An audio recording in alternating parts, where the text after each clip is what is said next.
जय श्री कृष्ण। राधे राधे आप सभी को। कनिका एकादशी व्रत की पूरी जानकारी तो आज हम बताएंगे। श्रावण माह की कृष्ण पक्ष की एकादशी को कनिका एकादशी कहा जाता है। यह एकादशी विशेष रूप से पापों का नाश करने वाली और भगवान विष्णु को प्रिय मानी गई है। व्रत पारण उपवास खोलने का समय 22 जुलाई 2025 की सुबह सूर्योदय के बाद 6 बजे से 8:30 बजे के बीच में सबसे शुभ। कनिका एकादशी का महत्व।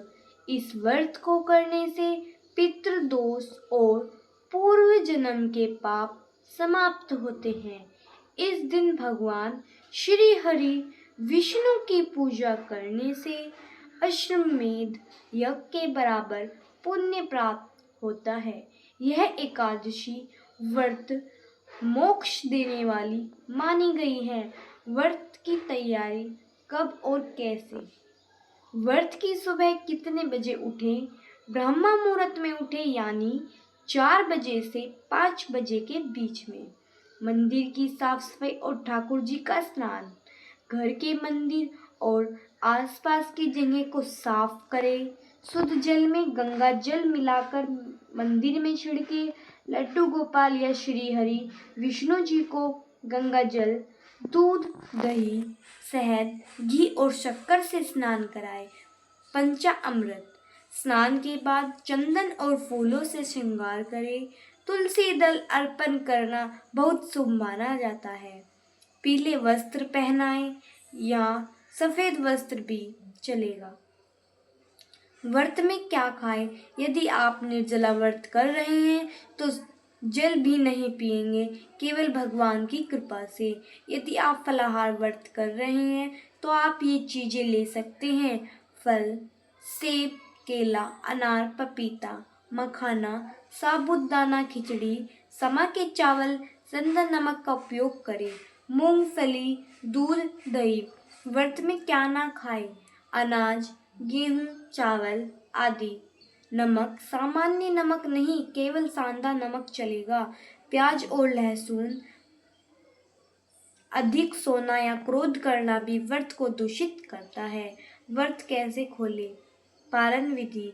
अगले दिन यानी द्वादशी को सूर्योदय के बाद व्रत खोलना चाहिए।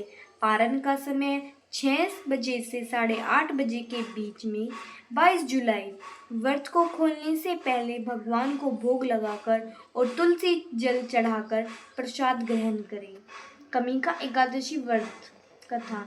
एक बार राजा युधिष्ठिर ने श्री कृष्ण से पूछा, हे माधव, श्रावण कृष्ण पक्ष की एकादशी का क्या नाम है और इसका क्या फल है? श्री कृष्ण बोले, हे राजन, यह एकादशी कनिका एकादशी कहलाती है। जो भक्त इस दिन व्रत करता है वह सारे पापों से मुक्त हो जाता है।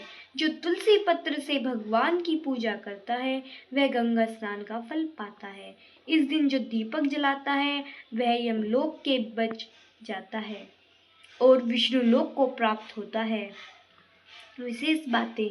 इस दिन दीपदान जरूर करें। शाम को तुलसी के पास दीपक जलाएं। ओम नमो भगवते वासुदेवाय का मंत्र का जाप करें। दिन भर भजन कीर्तन और मन को भगवान में लगाएं। कनिका एकादशी व्रत में ये नियम करने चाहिए। कनिका एकादशी व्रत केवल नियमों का पालन नहीं है, यह भगवान के प्रति समर्पण और प्रेम का गर्व है। इस दिन भक्त भगवान विष्णु के चरणों में अपने पापों का प्रायश्चित करते हैं और उनकी कृपा पाने के लिए भगवान से व्रत करते हैं। एक गांव में एक ब्राह्मण रोज भगवान विष्णु की पूजा किया करता था, लेकिन एक दिन वह गलती से एक निर्देश को क्रोधित होकर मार बैठा। उसे बड़ा पछतावा हुआ। तब तपस्वियों के पास गया, मंदिरों में रोया, लेकिन आत्मा को शांति नहीं मिली। तभी एक संत ने उसे बताया, हे ब्राह्मण, श्रावण कृष्ण पक्ष की कमी का एकादशी को व्रत रखो। उस दिन विष्णु भगवान के चरणों में पूर्ण समर्पण से पूजा करो, वही तुम्हारा उद्धार करेंगे। ब्राह्मण ने व्रत किया। सुबह ब्रह्म मुहूर्त में उठकर स्नान किया, मंदिर की सफाई की, तुलसी से भगवान की पूजा की और दिन भर ओम नमो भगवते वासुदेवाय का जाप किया। रात को जब उसने दीप जलाया तो उसकी आंखों से आंसू बह निकले। उसी समय भगवान विष्णु प्रकट हुए, बोले, हे भक्त, तुम्हारे पश्चाताप और व्रत की शक्ति ने सारे पाप धो दिए। अब तुम परमधाम को प्राप्त करोगे। और उस ब्राह्मण को उसी शरीर से श्री हरि विष्णु के लोक में स्थान मिला। जय श्री कृष्ण। राधे राधे।